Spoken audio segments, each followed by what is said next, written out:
ಶ್ರೀಗುರುಭ್ಯೋ ನಮಃ.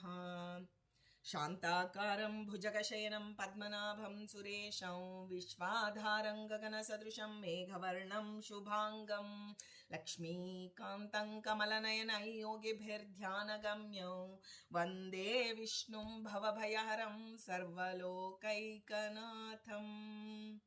ನಮ್ಮ ನಿಮ್ಮೆಲ್ಲರ ಹೃದಯದಲ್ಲಿ ಅನುಗ್ರಹ ಪೂರ್ವಕವಾಗಿ ಕುಳಿತಿರ್ತಕ್ಕಂಥ ಸಮಸ್ತ ಗುರು ಪರಂಪರೆಗೆ, ಸಮಸ್ತ ಋಷಿ ಪರಂಪರೆಗೆ ಪ್ರತ್ಯೇಕವಾದ ವಂದನೆಗಳನ್ನು ಸಲ್ಲಿಸ್ತಾ, ಪರಮ ಭಾಗವತರನ್ನು ಕೊಂಡಾಡುವುದು ಪ್ರತಿದಿನವೂ ಎಂಬ ಶೀರ್ಷಿಕೆಯಲ್ಲಿ ನಾವು ಋಷಿ ಮುನಿಗಳ ಋಷಿಕೇಯರ ಆತ್ಮೋದ್ಧಾರದ ಚರಿತ್ರೆಗಳನ್ನು ಕೇಳ್ತಾ ಬರ್ತಿದ್ದೀವಿ. ಇವತ್ತು ಬಹಳ ಪರ್ವಕಾಲ ಇದೆ. ನಾವು ಒಂದು ಭೀಮನ ಅಮಾವಾಸ್ಯೆ ಅಂದರೆ ರುದ್ರದೇವರ ಆ ಒಂದು ಸತಿಯಿಂದ ಅವಿಯೋಗಿಗಳಾಗಿರ್ತಕ್ಕಂಥ ಸದಾ ಪಾರ್ವತಿಯೊಂದಿಗೆ ಇರ್ತಕ್ಕಂಥ ಮಹರುದ್ರದೇವರ ಒಂದು ವಿಶೇಷವಾದಂತಹ ಸಾನ್ನಿಧ್ಯ ಇರುವಂತಹ ಪರ್ವಕಾಲ ಇದು. ಇವತ್ತಿನ ಇಡೀ ದಿನ, ಇಡೀ ರಾತ್ರಿ ಒಂದು ರುದ್ರದೇವರ ಸನ್ನಿಧಾನ ವಿಶೇಷವಾಗಿರುತ್ತೆ. ಇಂದು ಅಮಾವಾಸ್ಯೆರಿ ಯಾವ ಕೆಲಸವನ್ನ ಮಾಡಬಾರ್ದು ಅಂತಾರೆ, ಆದರೆ ನಿಜವಾಗಿ ಇವತ್ತಿನ ದಿನ ರುದ್ರದೇವರು ಅಂದರೆ ಮನೋನಿಯಾಮಕ ಮಹರುದ್ರದೇವರ ವಿಶೇಷವಾದಂತಹ ಸನ್ನಿಧಾನ ಇರುತ್ತೆ. ಅದು ಬ್ರಹ್ಮಾಂಡದಲ್ಲೂ ಇರುತ್ತೆ, ಪಿಂಡಾಂಡದಲ್ಲೂ ಇರುತ್ತೆ. ಅಂದರೆ ಪಿಂಡಾಂಡ ಅಂದರೆ ನಮ್ಮ ದೇಹ ಒಳಗಡೆ, ಎಲ್ಲ ದೇಹದ ಒಳಗೆ ಆ ಒಂದು ಅಮಾವಾಸ್ಯೆ ಅಂತ ಹೇಳಿ ನಾವು ಸೂರ್ಯಚಂದ್ರರು ಒಟ್ಟಿಗೆ ಇರ್ತಕ್ಕಂತಹ ಈ ಒಂದು ಪರ್ವಕಾಲದಲ್ಲಿ ನಾವು ರುದ್ರದೇವರನ್ನ ಪ್ರಾರ್ಥನೆ ಮಾಡಿಕೊಂಡು ಇವತ್ತಿನ ಚಿಂತನೆಯನ್ನು ಮಾಡೋಣ. ರುದ್ರದೇವರೇ ನಮಗೆ ಬಂದಿದ್ದಾರೆ ಶುಕಾಚಾರ್ಯರಾಗಿ. ಅವರ ಚರಿತ್ರೆಯನ್ನು ಯಥಾಮತಿಯಾಗಿ ಕಿಂಚಿತ್ ತಿಳಿಯೋಣ ಅಂತ ಹೇಳ್ತಾ, ಮೊದಲಿಗೆ ಏಕಾದಶ ರುದ್ರರು ಅಂತ ಹೇಳ್ತೀವಿ. ಅಂದ್ರಿಂದ 11 ರುದ್ರದೇವರ ನಾಮಗಳನ್ನ ಭಕ್ತಿಪೂರ್ವಕವಾಗಿ ನಾವು ಪ್ರಾರ್ಥನೆ ಮಾಡೋಣ. ಎಲ್ಲೋ ಇಲ್ಲ ರುದ್ರದೇವರು, ನನ್ನ ಮನಸ್ಸಿನೊಳಗೆ ಪಾರ್ವತಿ ಸಹಿತರಾಗಿ, ಅಂದ್ರೆ ಮನಸ್ಸು ಬುದ್ಧಿ ಎರಡೂ ನಮಗೆ ಹೊಂದಾಣಿಕೆಯನ್ನು ತಂದುಕೊಡುವವರು ಒಂದು ಮಹರುದ್ರದೇವರಾಗಿದ್ದಾರೆ. ವೈಷ್ಣವಾನಾಂ ಯಥಾ ಶಂಭು ಅಂತಾರೆ. ವೈಷ್ಣವರಲ್ಲಿ ಅಗ್ರಗಣ್ಯರಾಗಿ, ಕಲಿಪ್ರವೇಶ ಇರುವವರಲ್ಲಿ ಅಗ್ರಗಣ್ಯರು. ಇಲ್ಲಿ ಪರಮ ಭಾಗವತರು, ಅಲ್ಲಿ ಏನು ಪರಶುಕ್ಲತ್ರಯರೇ, ಅಲ್ಲಿ ಅವರಿಗೆ ಕಲಿಪ್ರವೇಶವೇ ಇಲ್ಲ, ಅವರ ಗುಂಪೇ ಬೇರೆಯಾಗಿದೆ. ಅಲ್ಲಿ ಪರಶುಕ್ಲತ್ರಯರು ಅಂದ್ರೆ ನಮಗೆ ಗೊತ್ತಿದೆ, ಮಹಾಲಕ್ಷ್ಮಿ, ಬ್ರಹ್ಮವಾಯುಗಳು, ಸರಸ್ವತಿ ಭಾರತಿ, ಇದು ತ್ರಯ ಅಂದ್ರೆ 3 ಗುಂಪು ಬೇರೆ. ಇಲ್ಲಿ ಲಕ್ಷ್ಮೀದೇವಿ ಈ ಗುಂಪಿನಲ್ಲೂ ಸೇರಲ್ಲ, ದೇವರ ಕಕ್ಷೆಗೂ ಬರೋದಿಲ್ಲ, ಅವಳು ಅಸ್ವಾತಂತ್ರ್ಯಳು, ಅದರಿಂದ ದೇವತಾ ಇದರಲ್ಲಿ ಬರೋದಿಲ್ಲ. ಅವಳು ಸಮನ ಅಂತ ಹೇಳಿದ್ರು ಆ ಭಗವಂತನ, ಅವನು ಸ್ವಾತಂತ್ರ್ಯನಾಗಿದ್ದಾನೆ, ಇವಳು ಅಸ್ವಾತಂತ್ರ್ಯಳಾದ್ದರಿಂದ ಅಲ್ಲಿ ಬರೋದಿಲ್ಲ. ಆದರೆ ಇಲ್ಲಿ ಜೀವಕೋಟಿಯಲ್ಲಿ ಬರ್ತಾಳ ಅಂದರೆ ಬರೋದಿಲ್ಲ. ಯಾಕೆ ಅಂದರೆ ಅವಳು ಲಿಂಗ ಶರೀರವೇ ಇಲ್ಲ ಮಹಾಲಕ್ಷ್ಮೀ ದೇವಿಗೆ. ಹಾಗಾಗಿ ಸ್ವರೂಪದೇಹಿಯಾದ ಮಹಾಲಕ್ಷ್ಮಿ ಇಲ್ಲೂ ಬರಲ್ಲ, ಅವಳದೇ ಒಂದು ಗುಂಪು.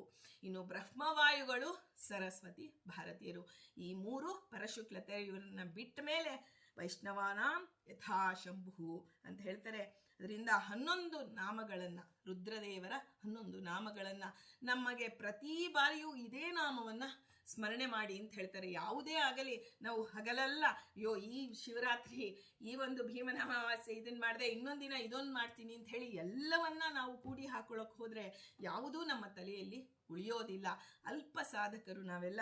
ಅದರಿಂದ ಪ್ರತಿಯೊಂದು ಬಾರಿ ರುದ್ರದೇವರ ಸ್ಮರಣೆ ಮಾಡ್ಬೇಕಾದ್ರೆ ಇದೇ ನಾಮಾವಳಿಗಳನ್ನ ನಾವು ಒಂದು ನಾಮಾವಳಿಗಳನ್ನು ಅಳವಡಿಸಿಕೊಳ್ಳೋಣ. ನಮಗೆ ಗುರುಗಳು ತಿಳಿಸಿದಂತೆ ಇದನ್ನು ನಾನು ಹೇಳ್ತೇನೆ. ಅದು ಅರ್ಥ ಸಹಿತವಾಗಿ ನಾವು ರುದ್ರದೇವರಿಗೆ ಆ ಒಂದು ಚಿಂತನೆ ಮಾಡಬೇಕು. ಮಂಗಳಕರರಾದ್ದರಿಂದ ಶಿವ ಅಂದ್ರೇನೆ ಮಂಗಳ. ಮಂಗಳವನ್ನ ಕರುಣಿಪುದೆಮಗೆ ಮಂಗಳವ ಅಂತ ನಾವು ನರಸಿಂಹದೇವರಲ್ಲಿ ಕೇಳ್ತಾರೆ. ಆದರೆ ವಾಮದೇವ ವಿರಿಂಚಿತನಯ ಅಲ್ಲಿ ರುದ್ರದೇವರ ಸ್ತೋತ್ರ ಬರುತ್ತೆ. ಉಮಾ ಮನೋಹರ ಉಗ್ರದೂರ್ಜಟಿ ಸಾಮಜಾಜಿನ ವಸನ ಭೂಷಣ ಸುಮನ ಸೋತ್ತಂಸ ಕಾಮಹರ ಕೈಲಾಸ ಮಂದಿರ ಸೋಮ ಸೂರ್ಯ ಅನಳ ವಿಲೋಚನ ಕಾಮಿತಪ್ರದ ಕರುಣಿಸೆಮಗೆ ಸದಾ ಸುಮಂಗಳವ ಅಂತ ಹೇಳಿದ್ರು. ಆದ್ರೆ ಏನು ದೇವರನ್ನ ಮಂಗಳ ಅಂತ ಹೇಳಿದ್ರು, ಇವ್ರನ್ನ ಸುಮಂಗಳವ ಅಂತ ಕೇಳ್ತಾರಲ್ಲ, ಯಾಕೆ ಈ ಸೂನ ಸೇರಿಸಿದ್ದಾರೆ ಜಗನ್ನಾಥದಾಸರು ಅಂದ್ರೆ ಆಶುತೋಷ. ರುದ್ರದೇವರು ನೀನೇನು ಕೇಳ್ತೀಯೋ ಅದನ್ನ ಕೊಟ್ಟು ಬಿಡ್ತಾರೆ.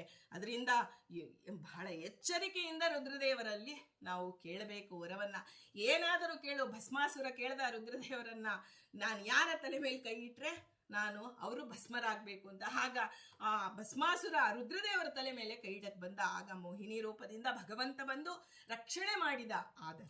ಆದರೆ ಭಗವಂತ ಹಾಗಲ್ಲ. ಮಂಗಳವ ಅಂದ್ರೆ ಅವನ್ ಮಂಗಳ ಒಂದೇ ಕೊಡೋದು. ನೀನ್ ಏನಾದ್ರೂ ಕೇಳು ಅವನ ಹತ್ರ ಹೋಗಿ, ಅವನ ಸೇವೆಯನ್ನ ಮಾಡಿ ನೀನ್ ಯಾವ ಲೌಕಿಕ ಕೇಳಿದ್ರೋ ಅವನು ಭಗವಂತ ಕೊಡೋದು ನಮಗೆ ಕೇವಲ ಮಂಗಳ ಅಂದ್ರೆ ತತ್ವಜ್ಞಾನವನ್ನೇ ಕೊಡ್ತಾನೆ. ಅದರಿಂದ ಸುಮಂಗಳವ ಅಂದ್ರೆ ತತ್ವಜ್ಞಾನ ಅಂತ ಅರ್ಥ. ಸ್ವಾಮಿ, ನನಗೆ ಗೊತ್ತಿಲ್ಲದಂತೆ ನಾನು ಲೌಕಿಕವಾಗಿ ಏನೇನೋ ಕೇಳಿಕೊಂಡಿರ್ತೇನೆ, ಆದರೆ ಅದು ನನ್ನ ಸಾಧನೆಗೆ ವಿಹಿತವಾಗಿರುವಂತೆ ನಮಗೆ ಅನುಗ್ರಹ ಮಾಡಿ ಅಂತ ಹೇಳಿ ನೀವು ಪರಮ ಮಂಗಳಕರರಾದ್ದರಿಂದ ಶಿವ ಅಂತ ಕರೀತಾರೆ. ಶೀಘ್ರದಲ್ಲಿ ವರವನ್ನ ಕೊಡುವಂಥವರು. ಆದ್ದರಿಂದ ಆಶುತೋಷ, ಶೀಘ್ರದಲ್ಲಿ ಅಂದ್ರೆ ಭಗವಂತನಿಗೆ, ವಾಯುದೇವರಿಗೆ, ಮಿಕ್ಕ ಎಲ್ಲ ದೇವತೆಗಳಿಗೆ ಹೋಲಿಸಿದರೆ ಅತಿ ಶೀಘ್ರದಲ್ಲಿ ವರವನ್ನು ಕೊಡೋರು ಮಹರುದ್ರ ದೇವರೇ, ಆಶುತೋಷ. ಅದರಿಂದ ಸ್ವಾಮಿ ನಿಮಗೆ ನಮಸ್ಕಾರ. ಒಂದೊಂದು ನಾಮಗಳ ನಿರ್ವಚನವನ್ನ ಹೇಳುತ್ತಾ ನಾವು ಆ ರುದ್ರದೇವರಿಗೆ ನಮಸ್ಕಾರವನ್ನ ಮಾಡೋಣ. ಚತುರ್ಮುಖ ಬ್ರಹ್ಮದೇವರ ಹುಬ್ಬಿನಿಂದ ತತ್ ಕ್ಷಣದಲ್ಲಿ ಸದ್ಯೋಜಾತ, ಸದ್ಯೋ ಆ ಕ್ಷಣದಲ್ಲಿ ಕೋಪ ಬಂತು. ಆ ಹುಬ್ಬು ಹಿಂಗಂದ್ರು ಬ್ರಹ್ಮದೇವರು ಅಲ್ಲಿಂದ ಹುಟ್ಟಿದಂಥವರು ಮಹರುದ್ರ ದೇವರಾದ್ರಿಂದ ಸದ್ಯೋಜಾತ ಅಂತ ಕರೀತಾರೆ. ಹರಿಯ ಪಾದೋದಕವಾದಂತಹ ಗಂಗೆಯನ್ನ ಸದಾ ತಲೆಯಲ್ಲಿ ಧರಿಸಿರುವವರಾದ್ದರಿಂದ ಗಂಗಾಧರ ಅಂತ ಕರೀತಾರೆ ಅವ್ರನ್ನ. ಹಾಗೆ ಶತ್ರು ಭಯಂಕರರಾದ್ದರಿಂದ ಉಗ್ರಹ ಅಂತ ಹೇಳಿ ಕರೀತಾರೆ. ನೋಡಿ, ಗಂಗಾಧರನಿಗೆ ನಮಸ್ಕಾರ ಅಂದ್ರೆ ಅಲ್ಲಿ ಗಂಗೆ ಹರಿಯ ಪಾದೋದಕಕ್ಕೂ ನಾವು ನಮಸ್ಕಾರ ಮಾಡಿದಂತಾಯ್ತು. ಪಾರ್ವತಿ ಪರಮೇಶ್ವರರು ಅವಿನಾಭಾವಿ ದಂಪತಿಗಳು. ದಾಂಪತ್ಯ ಸುಖಕ್ಕಾಗಿ, ದಾಂಪತ್ಯ ಸುಖ ಅಂದ್ರೆ ಕೇವಲ ಹೊರಗಿನ ದಾಂಪತ್ಯ ಅಷ್ಟೇ ಅಲ್ಲ, ನಮ್ಮ ಮನಸ್ಸು ಬುದ್ಧಿ ಗಂಡ ಹೆಂಡತಿ ಅಂತ ಹೇಳ್ತಾರೆ. ನಮ್ಮ ಮನಸ್ಸು ಒಂದ್ ಕಡೆ ಹೋಗ್ತಾ ಇರುತ್ತೆ, ಬುದ್ಧಿ ಇನ್ನೊಂದ್ ಕಡೆ. ಅಂದ್ರೆ ಯಾವುದೋ ಬೇರೆ ಲೌಕಿಕ ವಿಷಯದಲ್ಲಿ ಬುದ್ಧಿ ಓಡತ್ ನಮ್ಗೆ. ಅದೇ ದೇವನ ವಿಷಯ ಬಂದಾಗ ಅಯ್ಯೋ ನನ್ನ ತಲೆಗೆ ಅರ್ಥ ಆಗಲ್ಲ ರೀ, ಇದು ನಮಗ್ ಬೇಡ ಅಂತ ಹೇಳಿ ಬಿಡುವಂತಹ ಪ್ರಸಂಗವೇ ಜಾಸ್ತಿ. ಅಂದ್ರೆ ಮನಸ್ಸು ಒಂದು ಕಡೆ ಇದ್ರೆ ಬುದ್ಧಿ ಇನ್ನೊಂದು ಕಡೆ ಇರುತ್ತೆ. ಆದ್ರೆ ಪಾರ್ವತಿ ಪರಮೇಶ್ವರರನ್ನ ನಾವು ಆ ಗಂಗಾಧರ, ಆ ಭಗವಂತನ ಪಾದೋದಕವನ್ನ ಸದಾ ಧರಿಸಿಕೊಂಡು ಮಂಗಳಕರರಾಗಿರುವಂತಹ ನಿಮ್ಮನ್ನ ನಾವು ನಮಸ್ಕಾರ ಮಾಡ್ತಾ ಇದ್ದೇವೆ. ನಮಗೆ ದಾಂಪತ್ಯ ಸುಖವನ್ನ ಕರುಣಿಸಿರಿ. ಅಂದ್ರೆ ದಾಂಪತ್ಯ ಸುಖ ಅಂದ್ರೆ ಕೇವಲ ಹೊರಗಿನ ದಾಂಪತ್ಯ ಅಲ್ಲ, ಒಳಗಿನ ದಾಂಪತ್ಯ. ಮನಸ್ಸು ಬುದ್ಧಿ ಈ ಸದಾ ಒಂದೇ ದೇವನ ವಿಷಯದಲ್ಲೇ ನನ್ನ ಮನಸ್ಸು ಹೋಗ್ತಾ ಇರಬೇಕು. ಬುದ್ಧಿಯು ಜೊತೆಗೆ ಅದನ್ನ ಆವಿಷ್ಕಾರ ಮಾಡಿ ನಮಗೆ ಕೊಡ್ತಾ, ಮನಸ್ಸಿಗೆ ಸಂತೋಷವನ್ನ ಕೊಡ್ತಾ, ನಿತ್ಯ ನೂತನವಾದಂತಹ ಚಿಂತನೆಗಳನ್ನ ನಾವು ಮಾಡುವಂತಹ ಒಂದು ಬುದ್ಧಿ ಶಕ್ತಿಯನ್ನ ಗುರುಗಳು ನಮಗೆ ಅನುಗ್ರಹಿಸಬೇಕಾದರೆ, ಗುರುಗಳು ಎಷ್ಟೇ ಹೇಳಬಹುದು ಹೊರಗಿನಿಂದ, ಆದರೆ ನಮ್ಮ ಮನಸ್ಸಿನಲ್ಲಿ ನಮಗೆ ಬುದ್ಧಿ ಶಕ್ತಿ ಇದ್ದಷ್ಟೇ ನಾವು ಅರ್ಥ ಮಾಡಿಕೊಳ್ಳೋದಕ್ಕೆ ಸಾಧ್ಯ. ನಮ್ಮ ಮನಸ್ಸು ಎಷ್ಟಿದೆಯೋ, ಎಷ್ಟು ಕಾನ್ಸಂಟ್ರೇಷನ್ ಇಂದ ನಾವು ಕೇಳ್ತೇವೋ ಅಷ್ಟೇ ನಮ್ಮ ಮನಸ್ಸಿನಲ್ಲಿ ಕೂಡತ್ತೆ. ಹೀಗೆ ಶತ್ರು ಭಯಂಕರರಾದ್ದರಿಂದ ಉಗ್ರ. ಇದೆಲ್ಲ ನಾಮಾವಳಿಗಳು ಯಾಕೆ ಅಂದ್ರೆ ಸಾಧನೆಗೆ ಇದೆಲ್ಲ ಬಹಳ. ನಮ್ಮ ಮನಸ್ಸು ನಮ್ಮ ಹತೋಟಿಯಲ್ಲಿ ಇಲ್ಲ. ಆದ್ದರಿಂದ ಸಾಧನೆಗೆ ನಾವು ಪ್ರಾರಂಭದಲ್ಲೇ ಏಕಾದಶ ಒಂದು ರುದ್ರದೇವರ ನಾಮಗಳನ್ನ ಚಿಂತನೆ ಮಾಡಬೇಕು ಅಂತ ಹೇಳಿಕೊಟ್ಟಿದ್ದಾರೆ. ಮೃತ್ಯುವಿಗೆ ಅಭಿಮಾನಿಯಾದಂತಹ ಯಮದೇವರಿಗಂತಲೂ ಮೃತ್ಯು ಉತ್ತಮರಾದ್ದರಿಂದ ಅವರನ್ನ ಮೃತ್ಯುಂಜಯ. ನಮಗೆ ಭಗವಂತನ ನಾಮಸ್ಮರಣೆಯಲ್ಲಿ ಅಪಮೃತ್ಯು ಬರೋದು ಬೇಡ ಸ್ವಾಮಿ. ಯಾಕೆಂದ್ರೆ ನಮಗೆ ನಾಮಸ್ಮರಣೆ ಬರೋದೇ ಕಿಂಚಿತ್ ಕಾಲ, ಅದರಲ್ಲೂ ಅಪಮೃತ್ಯು ಬಂದ್ರೆ ನಮಗೆ ಜೀವನದಲ್ಲಿ ಎಂದೂ ಕಾಲಮೃತ್ಯು ಬರಲಿ, ಆದರೆ ಅಪಮೃತ್ಯುವನ್ನು ಪರಿಹಾರ ಮಾಡುವವರು ಮಹರುದ್ರ ದೇವರಾಗಿದ್ದಾರೆ. ಪ್ರತಿಯೊಂದು ಹಂತದಲ್ಲಿ ನಮಗೆ ಹುಟ್ಟಿದ ದಿವಸ ಬಂದಾಗಿಂದಲೂ ಎಲ್ಲ ವಿಷಯದಲ್ಲಿ ಹೋದರೂ ರುದ್ರದೇವರ ಅನುಗ್ರಹ ಬೇಕಾಗತ್ತೆ. ಅದು ನಾವು ಅವರ ಮಡಿಲಿಗೆ ಹೋಗೋದು. ಹಾಗಾಗಿ ನಾವು ಮೃತ್ಯುವಿಗೆ ಆ ಒಂದು ಅಭಿಮಾನಿಗಳಾದಂತಹ ಯಮದೇವರಿಗಿಂತಲೂ ನೀವು ಉತ್ತಮರು ಅಂತ ನಾವು ಹೇಳಿ ಪ್ರಾರ್ಥನೆ ಮಾಡಿ ನಮಸ್ಕಾರ ಮಾಡಿ, ಸ್ವಾಮಿ ನನ್ನ ಹರಿನಾಮ ಸ್ಮರಣೆಗೆ ಗುರುಗಳ ಸೇವೆಯಲ್ಲಿ ನನಗೆ ಅಪಮೃತ್ಯು ಬರದಂತೆ ಅನುಗ್ರಹಿಸಿರಿ ಅಂತ ಹೇಳಿ ಪ್ರಾರ್ಥನೆ ಮಾಡೋಣ. ಲವಣ ಸಾಗರದಲ್ಲಿ ಮುಳುಗಿ ಘೋರ ತಪಸ್ಸನ್ನ ಮಾಡುತ್ತಿರುವವರಾದ್ದರಿಂದ ಉಗ್ರ ತಪ, ವಾಯುದೇವರ ಶಿಷ್ಯರು ಅಂತ ತಿಳಿದಾಗ ಅದಕ್ಕೆ ಹೆಚ್ಚಿನ ಮಹತ್ವ ನಮಗೆ ಬರುತ್ತೆ. ಉಗ್ರ ತಪ ಅಂತ ಹೇಳಿ ಇದು ನಮಗೆ ಹರಿಕಥಾಮೃತ ಸಾರದಲ್ಲೂ ಬರುತ್ತೆ. ಚಂದ್ರನನ್ನ ಸದಾ ತಲೆಯಲ್ಲಿ ಧರಿಸಿರುವವರಾದ್ದರಿಂದ ಸೋಮಶೇಖರ, ಅಂದರೆ ನಮ್ಮ ಮನಸ್ಸು ಆ ಕಡೆ ಈ ಕಡೆ ಎಲ್ಲೂ ಹೋಗದಂತೆ ಆ ಒಂದು ದೇವನಲ್ಲಿ ನನ್ನ ಮನಸ್ಸು ಲೀನವಾಗಬೇಕು, ಅದು ತನ್ಮಯತೆ ಬರಬೇಕು. ದೇವನ ವಿಷಯವನ್ನ ಕೇಳಿದಾಗ ನಮ್ಮನ್ನ ನಾವು 100 ಅಡೆತಡೆಗಳು ನಮ್ಮ ಮುಂದೆ ಇರಬಹುದು, ಆದರೆ ದೇವನ ವಿಷಯ ಬಂದಾಗ ತಾನೇ ಕಣ್ಣು ಮುಚ್ಚತ್ತೆ, ಆ ಇಡೀ ದೇಹ ಕಿವಿಯಾಗತ್ತೆ, ಆ ದೇವನ ವಿಷಯ ಮಾತ್ರ ಬರುತ್ತೆ. ಅದನ್ನು ತಂದು ಕೊಡುವವರು ಯಾರು ಅಂದರೆ ಮಹಾರುದ್ರ ದೇವರು. ಅವರನ್ನ ಸೋಮಶೇಖರ ಅಂತ ಹೇಳಿದಾಗ ನೋಡಿ, ಚಂದ್ರ ಅನ್ನೋನು ಸೋಮ ಸೂರ್ಯಾನಳ ವಿಲೋಚನ ಅಂತ ಹೇಳ್ತಾರೆ. ಅಲ್ಲಿ ಸೋಮ ಸೂರ್ಯ ಅನಳ ವಿಲೋಚನ ಅಂದ್ರೆ 3 ಕಣ್ಣು ಉಳ್ಳವರು ಅನ್ನೋದು. ಅದರಲ್ಲಿ ಏನ್ ಮಹತ್ವ ಇದೆ ರೀ ಅಂತ ಕೇಳಿದ್ರೆ ಅದರಲ್ಲೇ ಮಹತ್ವವನ್ನ ಅಡಗಿಸಿದ್ದಾರೆ ನಮ್ಮ ಜಗನ್ನಾಥದಾಸರು.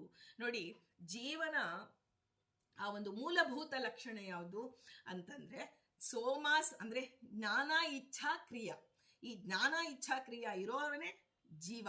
ಅದು ಯಾವುದು? ನಾ ಜಾನಾತಿ ನಾ ಇಚ್ಛತಿ ನಾ ಯತತಿ, ಯಾವುದು? ಅದು ಜಡ. ಜೀವ ಜಡ.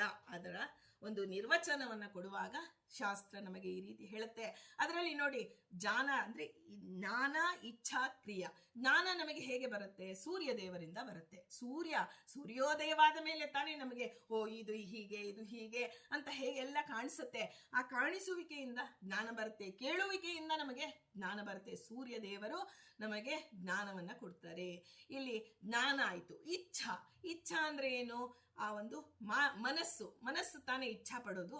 ಹಾಗಾಗಿ ಮನಸ್ಸಿಗೆ ಅಭಿಮಾನಿಗಳು ಯಾರು? ಚಂದ್ರದೇವರು. ಸೋಮ ಸೂರ್ಯ ಅನಳ ವಿಲೋಚನ.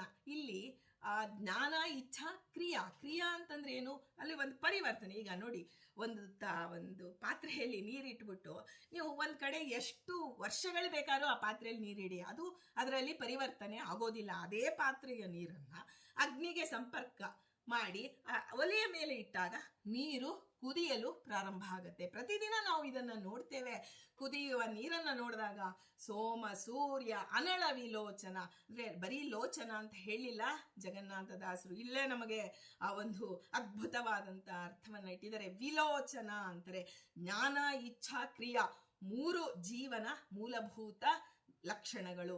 ಇದನ್ನ ಆ ಲೋಚನದಂತೆ ಹೊಂದಿರತಕ್ಕಂಥವ್ರು ಅಂದ್ರೆ ಇದರ ಅಧಿಕಾರ, ಇದನ್ನ ಪ್ರವೃತ್ತನೆ ಮಾಡೋ ನಮ್ಮಲ್ಲಿ ಇದರಲ್ಲಿ ಜ್ಞಾನ ಇಚ್ಛಾ ಕ್ರಿಯಾ. ಜ್ಞಾನವನ್ನ ಪಡಿಬೇಕು ಅಂತ ಇಚ್ಛಾ ಬರಬೇಕು. ಕೇವಲ ಇಚ್ಛಾ ಬಂದ್ರೆ ನೋಡಿ ನನ್ಗೆ ತುಂಬಾ ಆಸೆ ರೀ, ನಾನು ಜೀವನದಲ್ಲಿ 1008 ಕೃಷ್ಣ ಮಂತ್ರ ಜಪ ಮಾಡ್ಬೇಕು ಅಂತ ಬಹಳ ಆಸೆ ಅಂತ ದಿನಕ್ಕೆ 100 ಸಲ ನೀವು ಹೇಳಿ, ಆದ್ರೆ ಅದು ಪ್ರಯೋಜನ ಇಲ್ಲ. ಯಾಕೆಂದ್ರೆ ಅದನ್ನು ಪ್ರಯತ್ನನೇ ಮಾಡಿಲ್ಲ ಅಂದ್ರೆ, ನನ್ನ ಮಕ್ಕಳಿಗೆ ಮದುವೆ ಮಾಡ್ಬೇಕ್ರಿ ಅಂತ ನೀನ್ ಪ್ರಯತ್ನವೇ ಮಾಡಿಲ್ಲ ಅಂದ್ರೆ ಅಲ್ಲಿ ನಿಮಗೆ ಹೇಗೆ ರಿಸಲ್ಟ್ ಬರುತ್ತೆ? ಹಾಗೆ ಕ್ರಿಯೆ ಉಂಟಾಗಬೇಕು, ನಮ್ಮಲ್ಲಿ ಪ್ರವೃತ್ತಿಯ ಉಂಟಾಗಬೇಕು ಅಂದಾಗ ಅಲ್ಲಿ ಜ್ಞಾನ ಇಚ್ಛಾ ಕ್ರಿಯಾ ಈ 3ರ ಒಡೆತನ ರುದ್ರದೇವರಿಗೆ ಅಂದ್ರೆ ಮನಸ್ಸಿಗಿದೆ. ಮನ ಏವ ಮನುಷ್ಯಾಣ ಕಾರಣಂ ಬಂಧ ಮೋಕ್ಷಯೋಹೋ ಅಂತ ಭಾಗವತದಲ್ಲಿ ಹೇಳ್ತಾರೆ. ಮನಸ್ಸೇ ಬಂಧನಕ್ಕೂ ಕಾರಣ, ಮೋಕ್ಷಕ್ಕೂ ಕಾರಣ. ಇಂಥ ಮನೋನಿಯಾಮಕ ಮಹಾರುದ್ರ ದೇವರನ್ನ ನಾವು ಅಲ್ಲಿ ಮೃತ್ಯುಂಜಯ ಅಂತ ಹೇಳಿ, ಆ ಒಂದು ಉಗ್ರತಪ, ಮೃತ್ಯುಂಜಯ, ಸೋಮಶೇಖರ ಅಂತೆಲ್ಲ ಹೇಳಿದ್ವಿ. ಈಗ 9ನೇದು ಆಕಾಶದಲ್ಲಿ ಹರಡಿರ್ತಕ್ಕಂತಹ ಜಟೆಯುಳ್ಳವರಾದ್ದರಿಂದ ಅಂದ್ರೆ ರುದ್ರದೇವರಿಗೂ ಜಟೆ ಇದೆ. ಅಲ್ಲಿ ನೋಡಿ, ಧೂರ್ಜಟಿ ಅಂತ ಕರೀತಾರೆ. ಮಹಾಪ್ರಾಣ, ಧೂರ್ಜಟಿ ಅಂತ ರುದ್ರದೇವರನ್ನ ಕರೀತಾರೆ. ಯಾಕೆಂದ್ರೆ ಇಡೀ ಆಕಾಶದಲ್ಲಿ ಆ ಇರ್ತಕ್ಕಂಥ ವಿಷ್ಣುಪದಿ ಆ ರುದ್ರದೇವರು, ಆ ಗಂಗಾದೇವಿ ಅಲ್ಲಿಂದ ಬರುವಾಗ ಇಡೀ ತಮ್ಮ ಜಟೆಯನ್ನೇ ಮಾಡಿ ಅಲ್ಲಿ ಒಳಗೆ ಜಟೆಯಲ್ಲಿ ಬಂಧಿಸಿ ಬಿಟ್ರಂತೆ ಗಂಗಾದೇವಿಯನ್ನ. ಹಾಗೆ ಆಕಾಶದಲ್ಲಿ ನಾವು ಈ ಬ್ರಾಹ್ಮಣರನ್ನು ನೋಡಿದಾಗ ಆ ಜುಟ್ಟು ಕಾಣಿಸುತ್ತೆ. ಯಾವೇ ಸದ್ದ ಬ್ರಾಹ್ಮಣರನ್ನ ನೋಡಿ ಆಗ ನಾವು ಧೂರ್ಜಟಿ, ಆ ಸ್ವಾಮಿ ಇಂಥ ರುದ್ರದೇವರಿಗೂ ಶಿಖ ಇದೆ, ಅವರು ತಮ್ಮ ಇಡೀ ಜಟೆಯಿಂದ ಅವರನ್ನ ಗಂಗೆಯನ್ನ ಬಂಧಿಸಿದ್ದಾರೆ ಅಂತ ತಿಳಿದು ನಾವು ರುದ್ರದೇವರನ್ನ ಪ್ರಾರ್ಥನೆ ಮಾಡುವಂತಹ ಅವಕಾಶ ಇರುತ್ತೆ. ಇನ್ನು ನಂದಿಯನ್ನೇ ವಾಹನವಾಗಿ ಉಳ್ಳವರಾದ್ದರಿಂದ ಅವರನ್ನ ನಂದಿ ವಾಹನ ಅಂತ ಕರೀತಾರೆ. ವೃಷಭ ಅಂದ್ರೆ ಎತ್ತು ಅಂದ್ರೆ ಧರ್ಮದ ಸಂಕೇತ. ಧಾರ್ಮಿಕವಾಗಿ ನಮ್ಮ ಮನಸ್ಸು ಪ್ರವೃತ್ತವಾಗಬೇಕು. ಪ್ರತಿನಿತ್ಯದ ಕ್ರಿಯೆಯಲ್ಲಿ ಧಾರ್ಮಿಕತನ ನಮ್ಮಲ್ಲಿ ಬರಬೇಕು. ಒಂದು ಹಬ್ಬದ ದಿನ ಅಥವಾ ಒಂದು ಯಾವುದೋ ಒಂದು ದಿನ ನಮಗೆ ಧರ್ಮಾಚರಣೆ ಬಂದ್ರೆ ಸಾಲದು. ಪ್ರತಿನಿತ್ಯದಲ್ಲಿ ನಮ್ಮ ಮನಸ್ಸು ಧರ್ಮದಲ್ಲಿ ಲೀನವಾಗಬೇಕು, ಧರ್ಮದ ಕಡೆಯೇ ಹೋಗಬೇಕು. ಹೀಗೆ ಹೋಗಬೇಕು ಅಂದಾಗ ನಂದಿವಾಹನಾಯ ನಮಃ ಅಂತ ಹೇಳ್ತಾ ಪ್ರಾರ್ಥನೆ ಶಿವಪಂಚಾಕ್ಷರಿ ಮಂತ್ರವನ್ನ ಇವತ್ತು ಬಹಳ ವಿಶೇಷವಾಗಿ ಆ ಒಂದು ಜಪ ಮಾಡ್ತಾರೆ. ಜಪಕ್ಕೆ ಇವತ್ತಿನ ದಿನ ಬಹಳ ಮಹತ್ವ ಇದೆ. ನಾವು ಕೇವಲ ಪೂಜೆಯನ್ನ ಮಾಡೋದಕ್ಕಾಗಿ ಕರ್ಮದಲ್ಲೇ ನಾವು ಆಸಕ್ತರಾಗ್ತೇವೆ. ಆದರೆ ಕರ್ಮದಲ್ಲಿ ಜ್ಞಾನವಿರಬೇಕು, ಜ್ಞಾನದಲ್ಲಿ ಕರ್ಮವಿರಬೇಕು. ಈ ಒಂದು ಆ ಜಪವನ್ನ ಮಾಡಬೇಕು. ಶಿವಪಂಚಾಕ್ಷರಿ ಮಂತ್ರದ ಜಪ ಬಹಳ ವಿಶೇಷವಾದದ್ದು. ಇನ್ನು ಸಜ್ಜನರಿಗೆ ಸದಾ ಸುಮಂಗಳವನ್ನೇ ಅನುಗ್ರಹಿಸುವವರಾದ್ದರಿಂದ ಸದಾಶಿವ. ರುದ್ರದೇವರು ಹೇಳ್ತಾರೆ, ಸಜ್ಜನರಿಗೆ, ವಿಷ್ಣು ಭಕ್ತರಿಗೆ ನಾನೇ ಹೋಗಿ ಅವರಿಗೆ ಅನುಗ್ರಹ ಮಾಡ್ತೇನೆ ಅಂತ ಹೇಳಿ ವಿಷ್ಣು ಭಕ್ತಿಯನ್ನ ಕೊಟ್ಟಿದ್ದು ಅವರೇ. ಒಳಗಡೆ ಮನಸ್ಸಿನಲ್ಲಿ ನಿಂತು ತತ್ವಾಭಿಮಾನಿಗಳಾಗಿ ವಿಷ್ಣು ಭಕ್ತಿಯನ್ನು ಕೊಡುವವರೂ ಮಹಾರುದ್ರದೇವರೇ ಆಗಿದ್ದಾರೆ.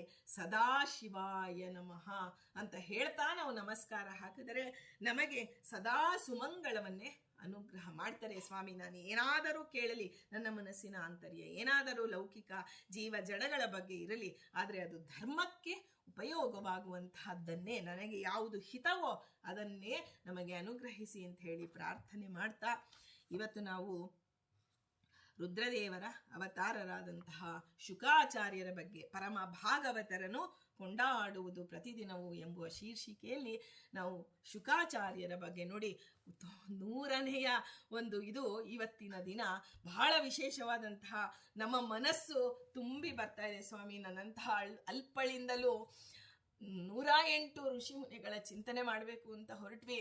ಆದರೆ ಗುರುಗಳ ಒಂದು ನೇತೃತ್ವದಲ್ಲಿ ಹೊರಟಾಗ ಯಾವುದೂ ಸಾಧ್ಯವಿಲ್ಲದೆ ಇರ್ತಕ್ಕಂಥದ್ದು ಇಲ್ಲವೇ ಇಲ್ಲ. ಎಲ್ಲವೂ ನಮಗೆ ಸಾಧ್ಯವಾಗತ್ತೆ. ಆದರೆ ಗುರುಗಳು ಪ್ರತಿ ಕ್ಷಣದಲ್ಲಿ ನನ್ನನ್ನು ಹಿಡಿದು ಮುಂದೆ ತಳ್ತಾ ಇದ್ದಾರೆ.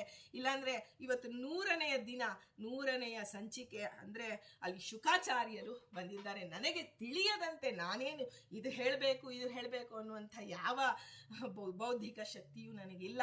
ಆದರೆ ಶುಕಾಚಾರ್ಯರು ಮನೋನಿಯಾಮಕರು, ಮಹಾರುದ್ರದೇವರು, ಪರ್ವಕಾಲ ಕೂಡಿ ಬಂದಿದೆ ಮಹಾಶಿವರಾತ್ರಿಯಲ್ಲಿ ಅಂತ ಹೇಳ್ತೀವಿ. ಆದರೆ ಇವತ್ತು ಭೀಮನ ಅಮಾವಾಸ್ಯೆ ಅಂತಂದ್ರೆ ಇವತ್ತು ಬಹಳ ವಿಶೇಷವಿದೆ. ರುದ್ರದೇವರ ಸಂಪೂರ್ಣವಾದ ಬ್ರಹ್ಮಾಂಡ, ಪಿಂಡಾಂಡ, ಇದು ಬಹಳ ಮನಸ್ಸಿಟ್ಟು ಕೇಳಬೇಕು. ಬ್ರಹ್ಮಾಂಡದಲ್ಲೂ ರುದ್ರದೇವರ ಅನುಗ್ರಹವಿದೆ, ಪಿಂಡಾಂಡದಲ್ಲೂ ರುದ್ರದೇವರು ನಿಂತು ಅನುಗ್ರಹ ಮಾಡ್ತಾರೆ. ಇವತ್ತು ನಾವು ಏನೇ ಮನಪೂರ್ವಕವಾಗಿ ಆ ಒಂದು ಜಪವನ್ನ ಮಾಡಿದರು, ಯಾಕೆಂದ್ರೆ ಅವರು ವೈರಾಗ್ಯ ಶಿಖಾಮಣಿಗಳು. ಅವರು ನೀನು ಜೀವ ಜಡದ ಕುರಿತಾಗಿ ನೀನು ಜಪ ಮಾಡಬೇಡ, ಕೇವಲ ಭಗವಂತನ ಸತ್ಕಾಮನೆಯಿಂದ ಮಾಡು, ನಾನು ನಿನಗೆ ಅನುಗ್ರಹಿಸ್ತೇನೆ ಅಂತ ಹೇಳುವಂತಹ ದಿನ. ಇಂತಹ ಶುಕಾಚಾರ್ಯರು, ರುದ್ರದೇವರೇ ಶುಕಾಚಾರ್ಯರಾಗಿ ಬಂದಿದ್ದಾರೆ, ವ್ಯಾಸ ಮಹರ್ಷಿಗಳ ಪುತ್ರರಾಗಿ ಬಂದಿದ್ದಾರೆ. ಹೀಗೆ ಒಂದು ದಿನ ಇದು ಹೇಗೆ ಅನ್ನೋದನ್ನ ಯಥಾಮತಿಯಾಗಿ ನಾವು ತಿಳಿಯೋಣ. ವೇದವ್ಯಾಸರು ಒಮ್ಮೆ ತಮಗೆ ಅವರ ಇಚ್ಛಾ ಮಾಡಿದ್ರು. ಅಲ್ಲಿ ಇಚ್ಛಾ ಮಾತ್ರಂ ಪ್ರಭೋ ಸೃಷ್ಟಿ ಅಂತ ಹೇಳ್ತಾರೆ. ಹಾಗೆ ವೇದವ್ಯಾಸರಿಗೆ ಇಚ್ಛೆ ಉಂಟಾಯಿತು. ಏನಂದ್ರೆ, ನನಗೆ ಸಮಾನನಾದಂತಹ, ನನಗೆ ಪುತ್ರ ಯಾವತ್ತೂ ಆ ಒಂದು ಸಮಾನನಾದಂತಹ ಜ್ಞಾನದಲ್ಲಿ ಇಡೀ ಜಗತ್ತಿಗೆ ಪರೋಪಕಾರ ಮಾಡುವಂತಹ ಪುತ್ರನನ್ನ ಪಡಿಬೇಕು ಅಂತ ಅಭಿಲಾಷೆ ಆಯಿತು. ಆದರೆ ಗೃಹಸ್ಥಾಶ್ರಮದಲ್ಲಿ ಅಲ್ಲ, ಸನ್ಯಾಸಾಶ್ರಮದಲ್ಲಿ ಇದ್ದುಕೊಂಡೇ ನಾನು ಪುತ್ರನನ್ನ ಪಡಿಬೇಕು. ಭಗವಂತ ಕಿಮಲಭ್ಯಂ ಭಗತಿ ಪ್ರಸನ್ನೆ ಶ್ರೀನಿಕೇತನೆ ಅಂತಾರೆ. ದೇವ ಇಚ್ಛಾ ಮಾಡಿದ್ರು ಅಂದ್ರೆ ಯಾವುದರಲ್ಲಿ ಹೇಗೆ ಬೇಕಾದರೂ ಮಾಡಬಹುದು. ಒಂದು ದಿನ ಅದಕ್ಕಾಗಿ ಮೇರು ಪರ್ವತಕ್ಕೆ ಹೋಗಿ ತನ್ನನ್ನೇ ತಾವು ಧ್ಯಾನ ಮಾಡ್ಕೋತಾರೆ. ಶಿಖರಕ್ಕೆ ಹೋಗಿ ಅಲ್ಲಿ ಆ ಒಂದು ತನ್ನನ್ನೇ ಕುರಿತು ತಾನು ಧ್ಯಾನ ಮಾಡ್ತಾರೆ, ಕೇಂದ್ರೀಕರಿಸ್ತಾರೆ. ಆಗ ವಾಯುವನ್ನೇ ಆಹಾರವನ್ನಾಗಿ ಮಾಡಿಕೊಂಡು ತಮ್ಮ ತಪಸ್ಸನ್ನ ವೇದವ್ಯಾಸರು ಮಾಡಿದ್ದಾರೆ. ಹೀಗೆ ವ್ಯಾಸರು ಅದನ್ನ ಮಾಡಿದಾಗ ಅಲ್ಲಿ ಆ ರುದ್ರದೇವರು ಪ್ರಾರ್ಥನೆ ಮಾಡ್ತಾರೆ, ಸ್ವಾಮಿ ನನಗೆ ಒಂದು ಅವಕಾಶ ಕೊಡಿ. ವಾಯುದೇವರೇ ನಿಮ್ಮ ಮಕ್ಕಳು, ಆದರೆ ಆ ಒಂದು ನನಗೂ ನಿಮ್ಮ ಮಗನಾಗುವಂತ ಮೊಮ್ಮಗ ಬಂದು ಕೇಳ್ತಾ ಇದ್ದಾನೆ. ಆಗ ವೇದವ್ಯಾಸರು ಒಪ್ಪಿಗೆ ಕೊಟ್ಟಿದ್ದಾರೆ. ಆಗ ಅಲ್ಲಿ ಆ ವೇದವ್ಯಾಸರು ಒಂದು ಘೃತಾಚಿ ಅಂತ ಹೇಳಿ ಒಬ್ಬ ಅಪ್ಸರೆ ಅವಳ ಬಳಿಗೆ, ಅವರು ಒಂದು ಅರಣಿಯನ್ನ ಮಥನ ಮಾಡ್ತಾ ಇರ್ತಾರೆ. ಆ ಮಥನ ಮಾಡುವ ಸಂದರ್ಭದಲ್ಲಿ ಘೃತಾಚಿ ಎಂಬ ಅಪ್ಸರೆ ಅವರ ಬಳಿಗೆ ಬರ್ತಾಳೆ. ಅವಳ ಅನುಪಮ ಸೌಂದರ್ಯವನ್ನ ನೋಡಿ ಇವಳಿಗೆ ಅನುಗ್ರಹ ಮಾಡಬೇಕು ಅಂತ ಹೇಳಿ ಆ ಸುಂದರವಾದ ಗಿಣಿಯ ರೂಪವನ್ನ ಧರಿಸಿ ಬಂದಿರ್ತಾಳೆ ಘೃತಾಚಿ ಎನ್ನುವ ಅಪ್ಸರ ಸ್ತ್ರೀ. ಆಗ ಆ ವೇದವ್ಯಾಸರು ಅವಳನ್ನ ನೆನೆಸಿಕೊಂಡು, ಅಂದ್ರೆ ಅವಳಿಗೆ ಅನುಗ್ರಹ ಮಾಡಬೇಕು ಅಂತ ಹೇಳಿ, ಲಕ್ಷ್ಮೀದೇವಿಯ ಸನ್ನಿಧಾನ ಇದ್ದರೆ ಮಾತ್ರವೇ ಭಗವಂತ ಅವರನ್ನ ಕಣ್ಣೆತ್ತಿ ನೋಡೋದು. ಯಾರೇ ಆಗಲಿ ಅಲ್ಲಿ ಲಕ್ಷ್ಮೀದೇವಿಯ ಸನ್ನಿಧಾನ ಬಂತು. ಆಗ ಅಲ್ಲಿ ಆ ಅರಣ್ಯ ಮಧ್ಯದ ಆ ಮಥನ ಮಾಡ್ತಿದ್ರಲ್ಲ ಅರಣಿಗಳನ್ನ, ಆ ಒಂದು ಅಗ್ನಿಗೆ ಅರಣಿಗಳ ಮಥನವಾಗಬೇಕು. ಆಗ ಒಂದು ಶಿಶು ಜನ್ಮ ತಾಳಿತು. ಆ ಘೃತಾಚಿ ಶುಕರೂಪವನ್ನು ಧರಿಸಿದ್ರಿಂದ, ಅಂದ್ರೆ ಗಿಳಿಯ ರೂಪವನ್ನು ಧರಿಸಿ ಬಂದಿದ್ದರಿಂದ ಅವರಿಗೆ ಶುಕ ಅಂತಾನೆ ಹೇಳಿ ನಾಮಕರಣವನ್ನ ಮಾಡಿದರು. ಅಂದ್ರೆ ಶುಕಾಚಾರ್ಯರು, ಅರಣೀಗರ್ಭ ಸಂಭವ ಅಂತನೂ ಶುಕಾಚಾರ್ಯರನ್ನ ನಾವು ಕರೀತಾರೆ. ಹೀಗೆ ತೇಜೋವಂತರಾದಂತಹ ಶಿಶು ತನ್ನ ತಂದೆ ಹೇಗೆ ವೇದವ್ಯಾಸರಂತೆ ರೂಪವರ್ಣಗಳನ್ನು ಹೊಂದಿದ್ದ, ಶ್ರೇಷ್ಠಳಾದಂತಹ ಆ ಶಿಶುವಿನ ಜನನವಾಗ್ತಿದ್ದಂಗೆ ಶ್ರೇಷ್ಠಳಾದಂತಹ ಗಂಗಾದೇವಿ ಮೂರ್ತಿಮಂತಳಾಗಿ ಬಂದು ಅಲ್ಲಿ ಆ ಪವಿತ್ರ ಜಲದಿಂದ ಆ ಶುಕಾಚಾರ್ಯರನ್ನ ಅಭಿಷೇಕ ಮಾಡ್ತಾಳೆ. ಎಲ್ಲಿ ಗಂಗಾದೇವಿ ಎಲ್ಲಿ ರುದ್ರದೇವರು ತಾರತಮ್ಯದಲ್ಲಿ ಅತ್ಯಂತ ಮೇಲಿದ್ದಾರೆ. ಅಂದ್ರೆ ತನ್ನ ಒಂದು ಸೇವೆಯನ್ನ ಮಾಡಬೇಕು ಅಂತ ಹೇಳಿ ಗಂಗಾದೇವಿ ಬಂದಿದ್ದಾಳೆ. ಆ ಮಹಾತ್ಮರಾದಂತಹ ಶುಕಾಚಾರ್ಯರಿಗೆ ಹುಟ್ಟಿದ ತಕ್ಷಣ ಉಪನಯನವಾಗಿದೆ. ಅಲ್ಲಿ ಹೇಗೆ ಅದರ ಇದನ್ನು ಹೇಳ್ತಾರೆ ನೋಡಿ, ಆ ದೇವದುಂದುಭಿಗಳೆಲ್ಲ ಮೊಳಗ್ತಾ ಇದೆ. ಶುಕಾಚಾರ್ಯರು ಅವತಾರ ಮಾಡಿದಾಗ ತುಂಬುರು, ನಾರದರು, ಎಲ್ಲ ದೇವರ್ಷಿಗಳು ನಾನಾ ಪ್ರಕಾರವಾಗಿ ಸ್ತೋತ್ರ ಮಾಡ್ತಿದ್ದಾರೆ. ಇಂದ್ರದೇವರು ಸೇರಿದಂತೆ ಎಲ್ಲ ಲೋಕಪಾಲಕರು ಬಂದಿದ್ದಾರೆ. ಮಗುವಿನ ದರ್ಶನಕ್ಕಾಗಿ ಬಂದು ಆ ಮಗುವಿನ ಮೇಲೆ ಪುಷ್ಪವೃಷ್ಟಿಯನ್ನ ಕರೀತಾರೆ. ಆಗ ತನ್ನ ಈ ರುದ್ರದೇವರು ಪಾರ್ವತಿ ಸಮೇತರಾಗಿ ಅಲ್ಲಿಗೆ ಬರ್ತಾರೆ. ನೋಡಿ, ಶುಕ ತನ್ನ ಬಾಲರೂಪವನ್ನ ನೋಡೋದಕ್ಕೆ ತಾನೇ ಬಂದಿದ್ದಾರೆ. ಹಾಗೆ ವ್ಯಾಸರ ಪುತ್ರರಿಗೆ ಈಶ್ವರ ಅಂದ್ರೆ ನಮ್ಮ ಮಹರುದ್ರ ದೇವರು ಉಪನಯನ ಸಂಸ್ಕಾರವನ್ನ ನೆರವೇರಿಸ್ತಾರೆ. ಆಗ ದೇವೇಂದ್ರ ಶುಕಾಚಾರ್ಯರಿಗೆ ದಿವ್ಯವಾದಂತಹ ಕಮಂಡಲವನ್ನ ಕಾಣಿಕೆಯನ್ನಾಗಿ ಕೊಟ್ಟ. ಹಂಸ, ಸಾರಸ, ಗಿಣಿ ಮುಂತಾದ ಪಕ್ಷಿಗಳೆಲ್ಲ ಶುಕಾಚಾರ್ಯರನ್ನ ಪ್ರದಕ್ಷಿಣೆ ಮಾಡ್ತಾ ಇತ್ತಂತೆ. ಪ್ರದಕ್ಷಿಣೆ ಮಾಡೋದು, ಭೂಮಂಡಲದ ಪ್ರದಕ್ಷಿಣೆ ಮಾಡುವಂತೆ ಆ ಪಕ್ಷಿಗಳೆಲ್ಲ, ಅಲ್ಪ ಶಕ್ತಿ ಇರುವಂತಹ ಪಕ್ಷಿಗಳು ಶುಕಾಚಾರ್ಯರನ್ನ ಆ ಪ್ರದಕ್ಷಿಣೆ ಮಾಡ್ತಾ ಅದು ಆನಂದದಿಂದ ಹಾರಾಡ್ತಾ ಇದ್ವು. ಆಗ ತಮ್ಮ ತಮ್ಮ ಸ್ಥಾನಗಳನ್ನ ಕುರಿತು ಎಲ್ಲರೂ ಹೊರಟು ಬಿಡ್ತಾರೆ. ಆಮೇಲೆ ಮೇರು ಪರ್ವತದಲ್ಲಿ ಶುಕಾಚಾರ್ಯರ ಜನ್ಮವಾಗಿದ್ದು, ಹಾಗಾಗಿ ಮೇರು ಪರ್ವತದಲ್ಲಿಯೇ ಆಶ್ರಮವನ್ನ ಮಾಡಿಕೊಂಡು ತಮ್ಮ ಉಪನಯನವಾಯಿತು. ಇನ್ನು ವ್ರತಾನುಷ್ಠಾನಗಳನ್ನ ತತ್ಪರರಾಗ್ತಾರೆ ಆ ಶುಕಾಚಾರ್ಯರು. ನೋಡಿ, ಹುಟ್ಟುವಾಗಲೇ ಅವರಿಗೆ ಶುಕಾಚಾರ್ಯರು ಆಚಾರ್ಯ ಅಂದ್ರೆ ಜಾತಾಪರೋಕ್ಷಿಗಳು ಅವರೆಲ್ಲ ಮಹರುದ್ರ ದೇವರೇ ಬಂದಿದ್ದಾರೆ. ಅದರಲ್ಲೂ ವೇದವ್ಯಾಸರ ಮಕ್ಕಳಾಗಿ ಇಂದಾಗ. ಆದರೆ ಗುರುಮುಖೇನ ವಿದ್ಯೆಯನ್ನ ಕಲಿಬೇಕು. ತಂದೆಯಾದವನಿಗಿಂತ ತಂದೆಯೇ ಮೊದಲ ಗುರು. ಆದರೂ ಆ ಗುರುವನ್ನ ಶುಕಾಚಾರ್ಯರು ಬೃಹಸ್ಪತ್ಯಾಚಾರ್ಯರ ಬಳಿ ತಾವು ಹೋಗ್ತಾರೆ. ಹೋಗಿ ಸಕಲ ವೇದಗಳ ರಹಸ್ಯ, ಇತಿಹಾಸ, ಪುರಾಣ ಎಲ್ಲವನ್ನ ಕಲಿತಾರೆ. ಅದರಲ್ಲೇ ಸಮಗ್ರವಾಗಿ ಶಾಸ್ತ್ರಗಳನ್ನು ಅಧ್ಯಯನ ಮಾಡಿ ಆನಂತರ ಶುಕಾಚಾರ್ಯರು ಬೃಹಸ್ಪತ್ಯಾಚಾರ್ಯರಿಗೆ ಗುರುದಕ್ಷಿಣೆಯನ್ನು ಸಮರ್ಪಣೆ ಮಾಡಿ ತಮ್ಮ ಆಶ್ರಮಕ್ಕೆ ಹಿಂದಿರುಗಿ ಬರ್ತಾರೆ. ಅಲ್ಲಿ ಕಠಿಣವಾದಂತಹ ಎಲ್ಲ ಅಧ್ಯಯನ ಆಯಿತು. ಈಗ ತಪಸ್ಸು. ಅಪ್ಸರೆಯಾದಂತಹ ರಂಭೆ ಅವರನ್ನ ತಪಸ್ಸಿನಿಂದ ವಿಮುಖಗೊಳಿಸಬೇಕು ಅಂತ ಹೇಳಿ ಬರ್ತಾರೆ. ಬಂದಾಗ ಏನು ಮಾಡಿದರು? ಉಳಿದ ಋಷಿಗಳಂತೆ ಶುಕಾಚಾರ್ಯರು ರಂಭೆಯನ್ನ ಶಪಿಸಲೂ ಇಲ್ಲ, ಓಲೈಸಲೂ ಇಲ್ಲ, ಯಾವುದೂ ಇಲ್ಲ. ಅವರು ನಿರ್ವಿಕಾರವಾಗಿ ತಪಸ್ಸನ್ನ ಮಾಡ್ತಾ ಇದ್ದಾರೆ. ಈಗ ಮೋಕ್ಷದ ವಿಷಯವಾಗಿ ಶುಕಾಚಾರ್ಯರು ಅತ್ಯಂತ ಆಸಕ್ತಿ. ಸಕಲ ಜನಕ್ಕೆ ಪರೋಪಕಾರಿ ದೇವತಾ ಮಹರುದ್ರ ದೇವರು, ಲಯಕಾರಕರೂ ಹೌದು. ಈ ಅಜ್ಞಾನವನ್ನ ನಿವಾರಣೆ ಮಾಡಬೇಕು. ಆ ಎಲ್ಲ ಸಜ್ಜೀವರಿಗೆ ಅಜ್ಞಾನದ ನಿವಾರಣೆ ಆಗಬೇಕು. ಕೇವಲ ನನ್ನನ್ನ ಲಯದೇವತೆ ಅಂದ್ರೆ ನಾನು ಲಯಕಾಲದಲ್ಲಿ ಮಾತ್ರ ಬರ್ತೇನೆ ಅಂತ ಪ್ರಸಿದ್ಧಿ ಇದೆ. ಆದರೆ ನಾನು ಲಯದೇವತೆ ಅನ್ಬೇಕಾದ್ರೆ ಅಜ್ಞಾನದ ಲಯವನ್ನು ನಾನು ಮಾಡಬೇಕಾಗಿದೆ ಅಂತ ಹೇಳಿ ಶುಕಾಚಾರ್ಯರಾಗಿ ಮಹರುದ್ರ ದೇವರೇ ಬಂದಿದ್ದಾರೆ. ಈಗ ಅವರು ವೇದವ್ಯಾಸರು ಹೇಳ್ತಾರೆ, ಮೊದಲು ನೋಡಪ್ಪ, ನೀನು ಯೋಗಶಾಸ್ತ್ರವನ್ನ ಅಧ್ಯಯನ ಮಾಡು. ಆಗ ಶುಕಾಚಾರ್ಯರು ಸಮಗ್ರವಾಗಿ ಸಂಖ್ಯ ಮತ್ತು ಯೋಗ ದರ್ಶನ ಎಲ್ಲವನ್ನ ಸಂಪೂರ್ಣವಾಗಿ ಕರಗತ ಮಾಡಿಕೊಳ್ತಾರೆ. ಸಕಲ ವಿದ್ಯಾಪಾರಂಗತರಾಗಿ ತಕ್ಕಂಥ ಶುಕಾಚಾರ್ಯರನ್ನ ನೋಡಿ ವೇದವ್ಯಾಸರು ಮನಸ್ತುಂಬಿ ಹರಿಸ್ತಾರೆ. ನೀನು ನೋಡಪ್ಪ, ಮಿಥಿಲೆಯ ರಾಜನಾದಂತಹ ಜನಕನ ಬಳಿ ಹೋಗು. ನೀನು ಅವನು ನಿನ್ನ ಎಲ್ಲ ಒಂದು ಮೋಕ್ಷ ಸಿದ್ಧಾಂತದಲ್ಲಿ ಪರಿಪೂರ್ಣನಾಗುವಂತಹ ಆ ಒಂದು ಸಾಧಕನ ಬಳಿ ನೀನು ಹೋಗು ಅಂತ ಹೇಳಿ ವೇದವ್ಯಾಸರು ಆಜ್ಞೆ ಮಾಡ್ತಾರೆ. ತಂದೆಯ ಮಾತಿನಂತೆ ಶುಕಾಚಾರ್ಯರು ಮಿಥಿಲಾ ನಗರಕ್ಕೆ ಹೊರಡ್ತಾರೆ. ಅವರು ಎಲ್ಲಿದ್ದೋ ಮೇರು ಪರ್ವತದಿಂದ ಹೊರಟಿದ್ದಾರೆ. ಹೀಗೆ ಆ ಒಂದು ಆಕಾಶ ಮಾರ್ಗದಲ್ಲಿ ಹೋಗುವುದಕ್ಕೆ ಉದ್ಯುಕ್ತರಾದಾಗ ಶುಕಾಚಾರ್ಯರು ವೇದವ್ಯಾಸರು ಹೇಳ್ತಾರೆ, ಅಪ್ಪ, ಅಹಂಕಾರ ರಹಿತನಾಗಿ ಈ ಮನುಷ್ಯರು ಸಂಚರಿಸುವಂತಹ ಮಾರ್ಗದಲ್ಲಿ ನೀನು ಹೋಗಬೇಕು. ನೋಡಿ ಎಂಥ ಕಾರುಣ್ಯ! ಇಲ್ಲಾಂದ್ರೆ ಶುಕಾಚಾರ್ಯರನ್ನ ನೋಡೋದಕ್ಕೆ ಹೇಗೆ ಸಾಧ್ಯವಾಯಿತು? ಎಲ್ಲರಿಗೂ, ಎಲ್ಲ ಲೋಕದಲ್ಲಿರೋ ಆ ಒಂದು ಸಜ್ಜನರಿಗೂ ಶುಕಾಚಾರ್ಯರ ದರ್ಶನವಾಗಬೇಕು ಅಂತ ಹೇಳಿ ವೇದವ್ಯಾಸರು ಆ ರೀತಿ ಅಪ್ಪಣೆ ಮಾಡ್ತಾರೆ. ಅದರ ಜೊತೆಗೆ ಯಾವುದೇ ಒಬ್ಬ ಜೀವ ವಿದ್ಯೆಯನ್ನ ಕಲಿಬೇಕು ಅಂತ ಹೊರಟಾಗ ಸುಖಾಪೇಕ್ಷೆ ಅವನಿಗೆ ಇರಬಾರದು, ನಮ್ರತೆ ಇರಬೇಕು ಅಂತ ಹೇಳಿ ಅವನು ಆಕಾಶ ಮಾರ್ಗದಲ್ಲಿ ಹೋಗುವಂತಹ ಶಕ್ತಿ ಇದ್ದರೂ ಗುರುಗಳಿಗಾಗಿ ನಾವು ಆ ಒಂದು ಭೂಮಾರ್ಗದಲ್ಲೇ ಹೋಗಬೇಕು ಅಂತ ನಿಯಮನ ಮಾಡ್ತಾರೆ. ಜನಕ ಮಹಾರಾಜ ಅನೇಕ ಒಂದು ಯಾಗಕ್ಕೆ ಪೌರೋಹಿತ್ಯ ಮಾಡಬೇಕು ಅಂತ ಹೇಳಿ ವೇದವ್ಯಾಸರನ್ನ ಅನೇಕ ಯಾಗವನ್ನ ಅಧ್ಯಕ್ಷತೆಗಾಗಿ ಕರೆದಿರ್ತಾನೆ. ಆಗೆಲ್ಲ ಆ ಮಿಥಿಲೆಯ ರಾಜ ಜನಕನ ಆ ವೈರಾಗ್ಯ ಬುದ್ಧಿಯನ್ನ ವ್ಯಾಸರು ಅರಿತಿರ್ತಾರೆ.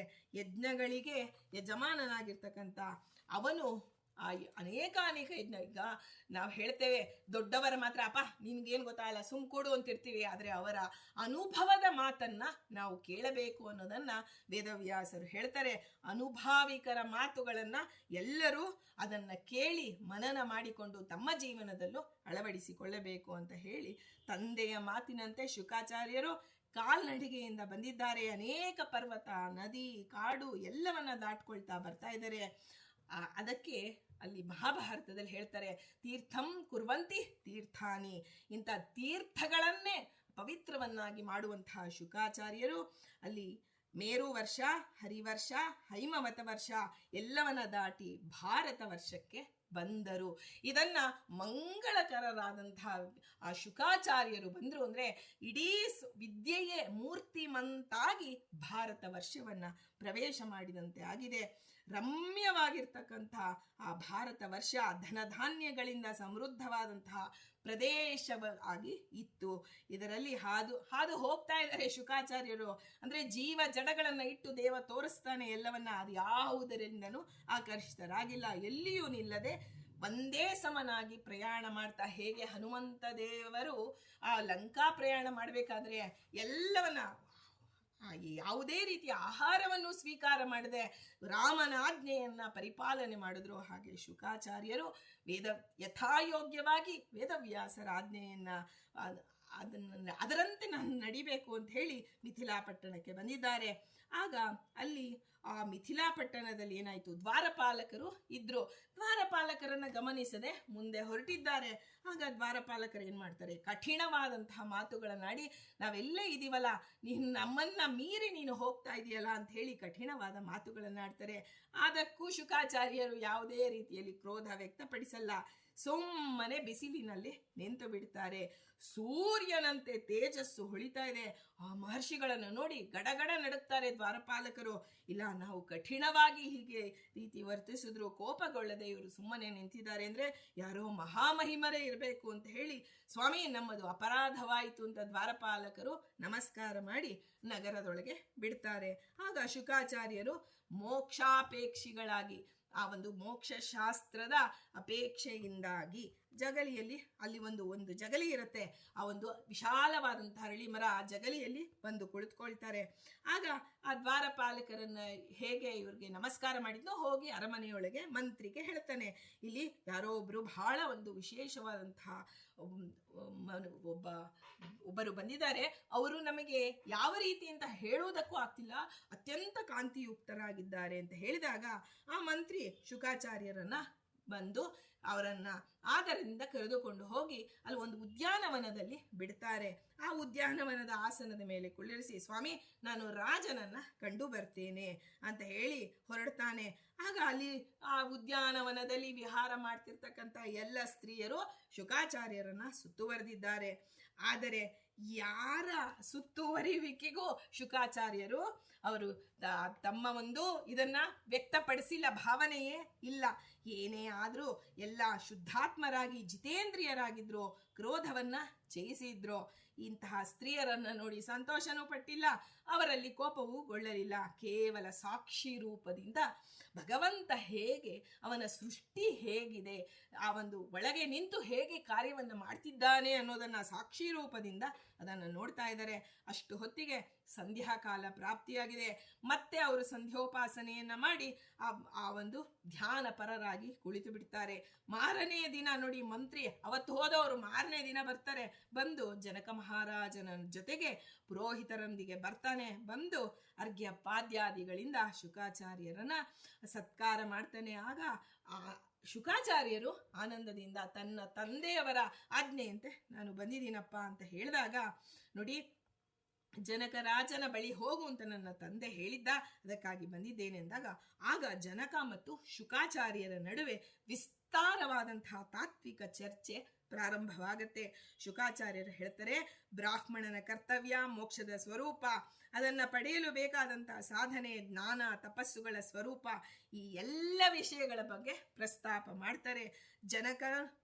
ಜನಕ ಹೇಳ್ತಾನೆ, ಬ್ರಹ್ಮಚರ್ಯ, ಗೃಹಸ್ಥ, ವಾನಪ್ರಸ್ಥ ಮತ್ತು ಸನ್ಯಾಸಗಳಲ್ಲಿರುವಂತಹ ಕರ್ತವ್ಯಗಳನ್ನು ವಿವರಿಸಿ ಕ್ರಮವಾಗಿ ಮುಕ್ತಿಯನ್ನು ಪಡೆಯುವಂತಹ ವಿಧಾನವನ್ನ ಮೊದಲು ರೂಪಿಸ್ತಾನೆ.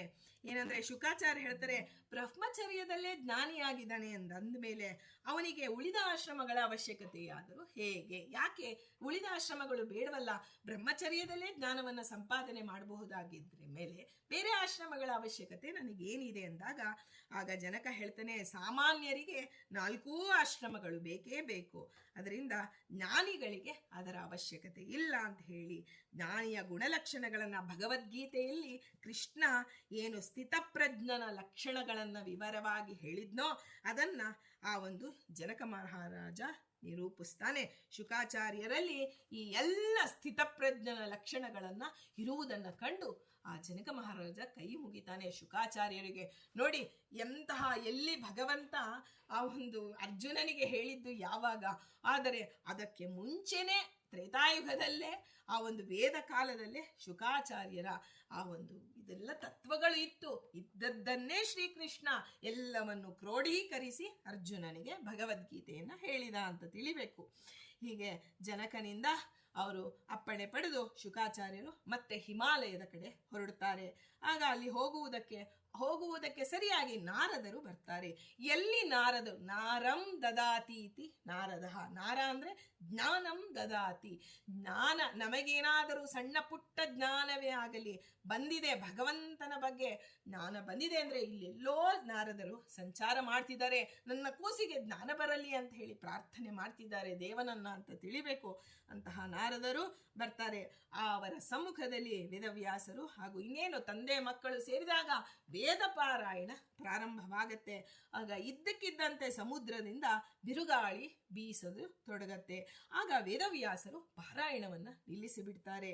ಆಗ ಶುಕಾಚಾರ್ಯ ಕೇಳ್ತಾರೆ, ಅಪ್ಪ ಯಾಕಾಗಿ ಪಾರಾಯಣವನ್ನ ನಿಲ್ಲಿಸ್ದೆ ಅಂದಾಗ ಆ ವೇದವ್ಯಾಸರು ಹೇಳ್ತಾರೆ, ಅಪ್ಪ, ಪಂಚಪ್ರಾಣಗಳು ವಾಯುಮಂಡಲದಲ್ಲಿ ಆವಹ, ಪ್ರವಹ, ಉದ್ವಹ, ಸಂವಹ, ವಿವಾಹ. ಇದು ವಿವಾಹ ಅಲ್ಲ ನೋಡಿ, ಎಷ್ಟು ಒಂದೇ ಒಂದು ಅಕ್ಷರ ನಾವು ಸರಿಯಾಗಿ ಉಚ್ಚಾರಣೆ ಮಾಡಿಲ್ಲ ಅಂದ್ರೆ ತಪ್ಪು ಅರ್ಥ ಕೊಡುತ್ತೆ. ವಿವಾಹ, ಪರಿವಹ ಮತ್ತು ಪರಾವಹಗಳೆಂಬ ವಾಯುಗಳ ಆ ಒಂದು ಆವರಣ ಸ್ವರೂಪವನ್ನ ವಿವರಿಸ್ತಾರೆ. ಬಿರುಗಾಳಿ ಬೀಸುವಾಗ, ಪ್ರಕೃತಿ ಕ್ಷುಬ್ಧವಾಗಿರುವಾಗ ವೇದಾಧ್ಯಯನವನ್ನ ಮಾಡಬಾರದು ಅಂತ ಹೇಳಿ ವೇದವ್ಯಾಸರು ಹೇಳ್ತಾರೆ. ಆಗ ಅಲ್ಲಿ ನಾರದರು ಶುಕಾಚಾರ್ಯರಿಗೆ ಸನತ್ಕುಮಾರರು ಹೇಳಿದಂತಹ ಉಪದೇಶಗಳನ್ನ ತಿಳಿಸ್ತಾರೆ. ಇಂದ್ರಿಯ ನಿಗ್ರಹ, ಸತ್ಯವಚನ, ತಪಸ್ಸು ಇದೆಲ್ಲದರ ಅವಶ್ಯಕತೆ, ಸದಾಚಾರ, ಅಧ್ಯಾತ್ಮ ವಿದ್ಯೆಗಳ ಸಂಬಂಧ ಹೇಗೆ ಇದೆ ಅನ್ನೋದನ್ನ ವಿವರವಾಗಿ ತಿಳಿಸ್ತಾ ಇರ್ತಾರೆ. ನೋಡಿ, ನಾರದರು ಹೇಳಿದರು ಅಂತ ನಾವು ಕೇಳಿದ್ರೆ ನಮಗೆ ಎಷ್ಟೋ ಜ್ಞಾನ ಒಳಗಡೆ ನಮಗೆ ಯಥಾಯೋಗ್ಯವಾಗಿ ಜ್ಞಾನ ಬರುತ್ತೆ ಅನ್ನೋದು ಪ್ರತೀತಿಯಾಗಿ ಜ್ಞಾನಿ ವಲಯದಲ್ಲಿ ಪ್ರತೀತಿ ಇದೆ. ಹಾಗಾಗಿ ಕರ್ಮಫಲದ ಸ್ವಾತಂತ್ರ್ಯ, ಪರಮಪದದ ಮಹತ್ವವನ್ನ ಅವರು ಮನಗಾಣಿಸ್ತಾರೆ. ಅವನೇ ಸುಖ. ಯಾರು ಕರ್ಮಫಲದ ಸ್ವಾತಂತ್ರ್ಯವನ್ನ ಯಾರು ತಿಳಿತಾನೋ, ಪರಮಪದದ ಮಹತ್ವವನ್ನು ಯಾರು ತಿಳಿತಾನೋ ಅವನೇ ನಿಜವಾಗಿ ಸುಖಿ ಅಂತ ಹೇಳಿ ನಾರದರು ಹೇಳ್ತಾರೆ. ಆಗ ಶುಕಾಚಾರ್ಯರು ಸೂರ್ಯಮಂಡಲದ ದ್ವಾರ ನಾನು ಬ್ರಹ್ಮಲೋಕದಲ್ಲಿ ಆ ಒಂದು ಹೋಗಬೇಕು ಅಂತ ಹೇಳಿ ಕೈಲಾಸ ಪರ್ವತವನ್ನ ಹತ್ತಿ ಪೂರ್ವಾಭಿಮುಖವಾಗಿ ಕುಳಿತು ಯೋಗಾಸನಯುಕ್ತರಾಗಿ ಆತ್ಮಾನುಸಂಧಾನ ಮಾಡ್ತಾ ಕುಳಿತು ಬಿಟ್ಟಿದ್ದಾರೆ. ಹೀಗೆ ನಾರದರಿಗೆ ಮಾರ್ಗದರ್ಶಕರಾದಂತಹ ನಾರದರಿಗೆ ಮನಸಾ ವಂದಿಸ್ತಾರೆ. ಅಂದಾಗ ನಾವು ನಮ್ಮ ಬಿಂದುವಿನ ಗುರುಗಳು ನಾರದರು ಅಂದ್ರೆ ಅವರು ಬಂದಿದ್ದಾರೆ ಅಂತಂದ್ರೆ ನಮ್ಮೆಲ್ಲರಿಗೂ ಜ್ಞಾನವನ್ನ ಖಂಡಿತವಾಗಿ ಕೊಟ್ಟೇ ಕೊಡುವಂತಹ ಆ ಒಂದು ಅಪೇಕ್ಷೆಯಿಂದ ಗುರುಗಳು ಆ ಒಂದು ಪ್ರತಿಜ್ಞೆ ಮಾಡಿಬಿಟ್ರೆ ನಾನು ಶಿಷ್ಯನಿಗೆ ಕೊಟ್ಟೇ ಕೊಡ್ತೇನೆ, ಅವನಿಗೆ ಏನಾದರೂ ಮಾಡಿ ಜ್ಞಾನ ಮಾರ್ಗಕ್ಕೆ ಕರೆತಾನೆ ಅಂದಮೇಲೆ ಇನ್ಯಾರು ಹೆದರಿಕೆಯೇ ಇಲ್ಲ ಶಿಷ್ಯನಿಗೆ. ಹಾಗಾಗಿ ಅಂತಹ ನಾರದರು ನಮ್ಮ ಬಿಂದುವಿನ ಗುರುಗಳು ಅಂತ ಹೇಳ್ತಾ ಮತ್ತೊಮ್ಮೆ ನಾವು ಸ್ಮರಣೆ ಮಾಡ್ತಾ ಆದರ ಪೂರ್ವಕವಾಗಿ ಮಹರುದ್ರದೇವರಿಗೆ ಆ ಶುಕಾಚಾರ್ಯರು ಮಹರುದ್ರದೇವರು ಒಂದು ಶುಕಾಚಾರ್ಯರಾಗಿ ಬಂದಿದ್ದಾರೆ. ಅವರು ಇವತ್ತಿಗೂ ಅಲ್ಲಿ ಕೈಲಾಸ ಪರ್ವತದಲ್ಲಿ ಪೂರ್ವಾಭಿಮುಖವಾಗಿ ಕುಳಿತು ಯೋಗ ಯುಕ್ತರಾಗಿ ಆತ್ಮಾನುಸಂಧಾನ ಮಾಡ್ತಿರ್ತಕ್ಕಂಥ ಶುಕಾಚಾರ್ಯರಿಗೆ ನಾವು ನಮ್ಮ ಮನಪೂರ್ವಕವಾದಂತಹ ಜನ್ಮಗಳಲ್ಲಿ ಇರ್ತಕ್ಕಂಥ ಯಾವುದೇ ಜನ್ಮಗಳಲ್ಲಿ ದೇಹ ಬಂದಿದ್ರೂ ಆ ಎಲ್ಲಾ ದೇಹಗಳಿಂದ ಅವರಿಗೆ ನಾವು ನಮಸ್ಕಾರವನ್ನು ಮಾಡೋಣ. ಇನ್ನು ಭಾಗವತವನ್ನ ನೋಡಿದಾಗ ವ್ಯಾಸರು ಭಾಗವತದ ರಚನೆ ಮಾಡಿ ಶುಕಾಚಾರ್ಯರಿಗೆ ಉಪದೇಶ ಮಾಡಿ ಆ ಒಂದು ಸರಸ್ವತಿ ನದಿ ತೀರದ ಪಶ್ಚಿಮ ತೀರದಲ್ಲಿ ಶಮ್ಯಾಪ್ರಾಸವೆಂದ ಇರ್ತಕ್ಕಂಥ ತಮ್ಮ ಆಶ್ರಮದಲ್ಲಿ ಧ್ಯಾನಮಗ್ನರಾಗಿರ್ತಾರೆ. ಅವರ ಮನಸ್ಸು ಭಕ್ತಿ ಯೋಗವನ್ನ ಕೊಡಬೇಕು. ಆ ಎಲ್ಲ ಪರೋಪಕಾರಿಯಾದಂತಹ ಶುಕಾಚಾರ್ಯರಿಗೆ ಆ ಒಂದು ಅದನ್ನ ಉಪದೇಶ ಮಾಡ್ತಾರೆ, ಭಾಗವತನ ರಚನೆ ಮಾಡಿ. ಆಗ ಆ ಶುಕಾಚಾರ್ಯರು ಹರಿಭಕ್ತಿಯ ಅವಶ್ಯಕತೆ, ಎಂತಹ ಬ್ರಹ್ಮ ಸಂಸ್ಥನಾಗಿದ್ದರೂ ಎಂತಹ ಜ್ಞಾನಿಯಾಗಿದ್ದರೂ ಹರಿಭಕ್ತಿಯ ಅವಶ್ಯಕತೆ ಅತ್ಯಂತವಾಗಿ ಎಲ್ಲರಿಗೂ ಇದೆ ಜೀವರಿಗೆ ಅಂತ ಹೇಳಿ ತನ್ನ ತಂದೆಯಿಂದ ಆ ಒಂದು ಉಪದೇಶಿಸಲ್ಪಟ್ಟ ಭಾಗವತವನ್ನ ಪೂರ್ಣವಾಗಿ ಗ್ರಹಣ ಮಾಡಿದ್ರು. ಯಾಕಾಗಿ ಗ್ರಹಣ ಮಾಡಿದ್ರು? ಸೂರ್ಯ ನದಿಯ ನೀರನ್ನ ಹೀರ್ತಾನೆ, ಯಾಕಾಗಿ ಅಂದ್ರೆ ಮತ್ತೆ ನೀರನ್ನ ಶುದ್ಧ ಮಾಡಿ ಕೊಡುವುದಕ್ಕಾಗಿ ಅಂತ ಹೇಳಬೇಕು. ಹಾಗೆ ಅವರು ಗುರುಗಳ ಒಂದು ತನ್ನ ತಂದೆಯ ಮೂಲಕ ಭಾಗವತವನ್ನ ಶ್ರವಣ ಮಾಡಿ ಆ ನಂತರ ಪರೀಕ್ಷಿತ್ ಯಾರು ಯೋಗ್ಯರಾದಂತಹ ಅಧಿಕಾರಿಗಳಿದ್ದಾರೆ ಅಂತ ಹುಡುಕಿ ಆ ಯೋಗ್ಯರಾದಂತಹ ಅಧಿಕಾರಿಗಳು ಇರುವಲ್ಲಿಗೆ ಹೋಗಿ ಭಾಗವತವನ್ನ ಉಪದೇಶ ಮಾಡ್ತಿದ್ರು. ಅದರಲ್ಲಿ ಪರೀಕ್ಷಿತ್ ಮಹಾರಾಜನಿಗೂ ನಮಗೆ ಸುಪ್ರಸಿದ್ಧವಾದಂತಹ ಒಂದು ಚಿಂತನೆ ಇದು. ಪರೀಕ್ಷಿತ್ ಮಹಾರಾಜನ ಅವನು ಯಾವ ರೀತಿಯಲ್ಲಿ ಆಹ್ವಾನ ಮಾಡಿಲ್ಲ, ಆದರೆ ಶುಕಾಚಾರ್ಯರು ದೈವ ಯೋಗದಿಂದ ಶುಕಾಚಾರ್ಯರೇ ಬಂದಿದ್ದಾರೆ. ಇಂತಹ ಎಲ್ಲ ಮಹರ್ಷಿಗಳ ನಡುವೆ ಆ ಒಂದು ಅವಧೂತ ವೇಷದಲ್ಲಿ ಇರ್ತಾರೆ ಶುಕಾಚಾರ್ಯರು. ಅವರ ಮೈ ಮೇಲೆ ಯಾವ ಆಶ್ರಮದ ಚಿಹ್ನೆಗಳು ಇರೋದಿಲ್ಲ. 16 ವರ್ಷದ, ಇದು ಭಾಗವತದಲ್ಲಿ ಹೇಳ್ತಾರೆ, 16 ವರ್ಷದ ಒಬ್ಬ ಕುಮಾರನಂತೆ ಅವನ ಅಂಗಾಂಗಗಳೆಲ್ಲ ಸುಕುಮಾರವಾಗಿರುತ್ತೆ. ಹೀಗೆ ಯಾವುದೇ ರೀತಿಯಲ್ಲಿ ಯಾರಿಗೂ ಆ ಒಂದು ತಮ್ಮ ಗಮನವನ್ನ ಯಾವ ಕಡೆಯೂ ಇರಿಸದೆ ಹುಚ್ಚನಂತೆ ಹೋಗ್ತಾ ಇರ್ತಕ್ಕಂಥ ಅವರನ್ನ ಎಷ್ಟೋ ಬಾಲಕರು ಹಾಸ್ಯ ಮಾಡಿದರು, ಅದರ ಕಡೆ ಗಮನವೇ ಇಲ್ಲ, ಲಕ್ಷ್ಯವೇ ಇಲ್ಲದಂತೆ ಶುಕಾಚಾರ್ಯರು ಬಂದು ಪರೀಕ್ಷಿತ್ ರಾಜನಿಗೆ ಬಳಿ ಬರ್ತಾರೆ. ಬಂದು ಅವನಿಂದ ಪ್ರಾರ್ಥಿತರಾಗಿ ಮೋಕ್ಷೋಪಾಯವನ್ನ ಉಪದೇಶ ಮಾಡುವಂತ ಪರೀಕ್ಷಿತ್ ರಾಜ ಕೇಳ್ತಾನೆ. ಆಗ ಆ ಶುಕಾಚಾರ್ಯರು ಭಾಗವತವನ್ನ ಅವನಿಗೆ ಶ್ರವಣ ಮಾಡಿಸಿದ್ದಾರೆ. ಶುಕಾಚಾರ್ಯರು ಆ ಒಂದು ಪರೀಕ್ಷಿತ್ ರಾಜನಿಗೆ ತಾವೇ ಅನಾಯಾಚಿತವಾಗಿ ಬಂದು, ಆಹ್ವಾನವೇ ಇಲ್ಲ, ಆದರೆ ಯಾವಾಗ ಅವನ ಮನಸ್ಸು, ನಮ್ಮದು ಅಷ್ಟೇ, ನಮ್ಮ ಮನಸ್ಸು ಯಾವಾಗ ಪರಿಪಕ್ವವಾಗುತ್ತೋ ಆಗ ಗುರುಗಳು ತಾವೇ ಬರ್ತಾರೆ, ನಮ್ಮ ಮನೆಯ ಬಾಗಿಲು, ಮನದ ಬಾಗಿಲನ್ನು ತಟ್ಟಿ ಒಳಗೆ ಬಂದು ನಮಗೆ ಜ್ಞಾನವನ್ನ ಕೊಡ್ತಾರೆ ಅನ್ನೋದನ್ನ ನಿರೂಪಿಸಿ ಬಿಡ್ತಾರೆ. ಆಗ ಶುಕಾಚಾರ್ಯ ಹೇಳ್ತಾರೆ, ನೋಡಪ್ಪ, ಮನಸ್ಸನ್ನ ನಿಗ್ರಹಿಸಬೇಕು, ಅವಶ್ಯಕತೆಯನ್ನ ತಿಳಿಸ್ಬೇಕಾದ್ರೆ ಖಟ್ವಾಂಗನೆಂಬ ರಾಜನ ಕಥೆಯನ್ನ ಶುಕಾಚಾರ್ಯರು ಹೇಳ್ತಾರೆ. ಖಟ್ವಾಂಗನಿಗೆ ದೇವತೆಗಳ ಮೂಲಕ ದೇವತೆಗಳಿಗೆ ಅತ್ಯಂತ ಉಪಕಾರ ಮಾಡ್ತಾನೆ. ಅವನು ದೇವತೆಗಳಿಗೆ ಏನಾದ್ರೂ ವರಕ್ಕೆ ಹೇಳು ಅಂದಾಗ, ನನಗೆ ಇನ್ನೆಷ್ಟು ಆಯುಷ್ಯ ಇದೆ ಅಂತ ಕೇಳ್ತಾನೆ. ಇನ್ನೊಂದೇ ಒಂದು ಮುಹೂರ್ತ ನಿನಗೆ ಆಯುಷ್ಯ ಇರೋದು ಅಂತ ದೇವತೆಗಳು ಹೇಳಿದಾಗ ಕೂಡಲೇ ಆ ಕ್ಷಣದಲ್ಲೇ ತನ್ನ ಮನಸ್ಸನ್ನು ನಿಗ್ರಹಿಸಿ ಭಗವಂತನ ಚರಣವನ್ನ ಧ್ಯಾನಿಸಿ ಅವನು ಮುಕ್ತನಾಗಿದ್ದಾನೆ. ಒಂದು ಮುಹೂರ್ತ ಸಾಕು ನಮ್ಮ ಸಾಧನೆಗೆ. ಆದರೆ ನಮ್ಮ ಯೋಗ್ಯತೆ ಅತ್ಯಂತ ಅಷ್ಟಷ್ಟು ಜನ್ಮಗಳು ಬಂದರೂ ನಮಗೆ ಇನ್ನೂ ನಾವು ಸಾಧಕರ ಹಂತಕ್ಕೆ ಹೋಗಿಲ್ಲ ಅಂದ್ರೆ ಅದರಲ್ಲಿ ನಮ್ಮ ಪ್ರಯತ್ನ ಇಲ್ಲ.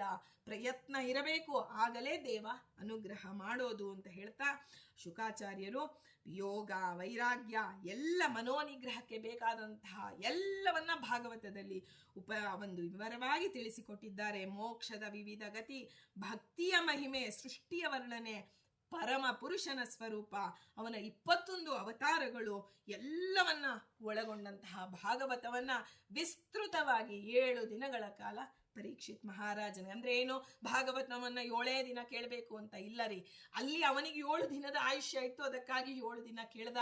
ಆದರೆ ಅದು ಅಷ್ಟಕ್ಕೆ ಸಂಗ್ರಹ ಮಾಡಿ ಶುಕಾಚಾರ್ಯ ಹೇಳಿದ್ರು. ಆದರೆ ನಮಗೆ ಆಯುಷ್ಯ ಇರುವವರೆಗೂ ಭಾಗವತವನ್ನ ಕೇಳಬೇಕು. ಬರೀ ಕೇಳೋದಷ್ಟೇ ಅಲ್ಲ, ಅದನ್ನು ನಮ್ಮ ಜೀವನದಲ್ಲಿ ಸಣ್ಣ ಸಣ್ಣ ಪ್ರಮಾಣದಲ್ಲಾದರೂ ಅಳವಡಿಸಿಕೊಳ್ಳಬೇಕು. ಹೀಗೆ ಮಹಾಭಾರತದ ಆದಿಪರ್ವಗಳಲ್ಲಿ ಬಂದಿದೆ. ಶುಕಾಚಾರ್ಯರು ಯಕ್ಷ ರಾಕ್ಷಸ ಗಂಧರ್ವರಿಗೂ ಇದನ್ನ ಶ್ರವಣ ಮಾಡಿಸಿದ್ರು.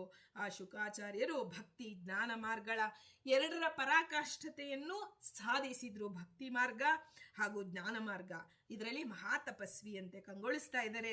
ಅವರು ಮೋಕ್ಷ ಮಾರ್ಗದಲ್ಲಿ ಅವರು ಸಾಧನೆ ಮಾಡಿ ತಮ್ಮ ಕಾಲದ ಅನೇಕ ಸಾಧಕರಿಗೆ ಆ ಒಂದು ಮೋಕ್ಷೋಪಾಯವನ್ನ ಉಪದೇಶ ಮಾಡಿ ಅವರೆಲ್ಲರನ್ನ ಕೃತಾರ್ಥರನ್ನಾಗಿ ಮಾಡಿರ್ತಕ್ಕಂತಹ ಶುಕಾಚಾರ್ಯರೇ ನಮ್ಮ ಗುರುಗಳಲ್ಲಿ, ನಮ್ಮ ಗುರುಗಳ ಮನಸ್ಸು ಶಿಷ್ಯರ ಉದ್ಧಾರಕ್ಕಾಗಿ ಬರುವಂತೆ ಮಾಡಿ ಅಂತ ಹೇಳಿ ಸಾಧಕರಿಗಾಗಿ, ನಮ್ಮ ಸಾಧನೆಗಾಗಿ ಮನಸ್ಸು ಬುದ್ಧಿಗಳನ್ನು ಒಂದುಗೂಡಿಸಿ ಸ್ವಾಮಿ ಪಾರ್ವತಿ ಪರಮೇಶ್ವರರೇ ನಮ್ಮ ಜೀವನದಲ್ಲಿ ನಮಗೆ ಮನಸ್ಸು ಬುದ್ಧಿ ಈ 2ನ್ನ ದೇವನ ವಿಷಯದಲ್ಲಿ ಒಂದುಗೂಡಿಸಿ ಅಂತ ಹೇಳಿ ಪ್ರಾರ್ಥನೆ, ಒಂದೇ ಒಂದು ಪ್ರಾರ್ಥನೆ.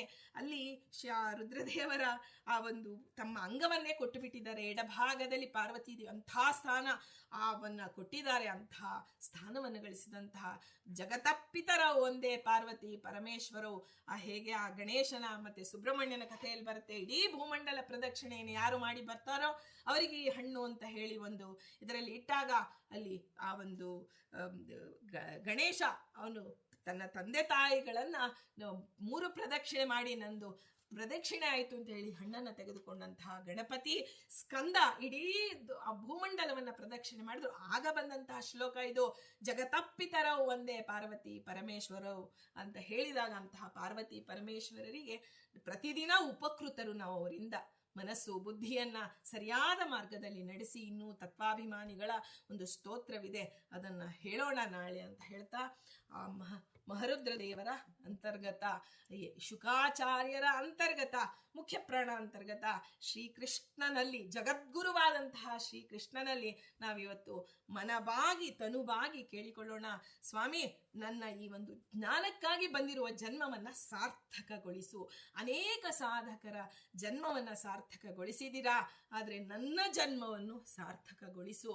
ಸಾರ್ಥಕತೆಯ ಒಂದು ಪರಿಕಾಷ್ಠತೆ ಅಂದ್ರೆ ಎತ್ತರದ ಮಟ್ಟವನ್ನ, ಕೇವಲ ಸಾರ್ಥಕತೆ ಯಾವುದೋ ಒಂದು ರೀತಿಯಲ್ಲಿ ಧನವನ್ನ ಸಂಗ್ರಹ ಮಾಡೋದು, ಏನೋ ಒಂದು ಸಣ್ಣ ಅಲ್ಪವನ್ನ ದಾನವನ್ನ ಮಾಡಿದರೆ ಸಾರ್ಥಕತೆ ಅಂತೀವಿ, ಅಲ್ಲ. ಇಂದು ನಾವು ತತ್ವಜ್ಞಾನವನ್ನ ಮೈಗೂಡಿಸಿಕೊಳ್ತೇವೋ, ಅನುಷ್ಠಾನ ಅನುಸಂಧಾನಗಳು ಎಂದು ಏಕೀಕರಣವಾಗುತ್ತೋ ಅವತ್ತು ಅಂತಹ ಸಾರ್ಥಕತೆಯನ್ನು ಅನುಭವಿಸುವಂತಹ ಯೋಗವನ್ನು ನನಗೆ ಕೊಡು. ಸರ್ವಂ ಶ್ರೀಹರಿಮಯಂ ಅನ್ನುವಂತಹ ಜ್ಞಾನವನ್ನು ಸ್ಥಿರಗೊಳಿಸು ಅಂತ ಹೇಳಿ ಪ್ರಾರ್ಥನೆ ಮಾಡ್ತಾ ಶ್ರೀಕೃಷ್ಣಾರ್ಪಣಮಸ್ತು.